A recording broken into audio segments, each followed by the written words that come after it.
Mga kasama, tubig, pagkaon, kag pagkuha diri sang mga troso sa dalanon, ina sa karon ang panawagan sang mga residente sang barangay RSB sa area sang La Carlota City. Mga kasama, makita diri naton pila ka mga pamalay ang hindi sa gihapon sarang masudlan bangod nga puno ini sa gihapon sang troso sa atubang sang ila nga puloy-an.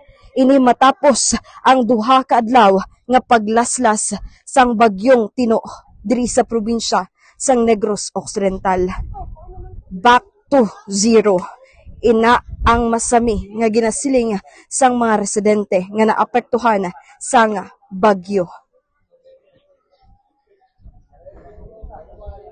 Nagapangluya na aton mga kasama bangod nga ti wala pagid sa gihapon sang tubig kag makaon mga kasama.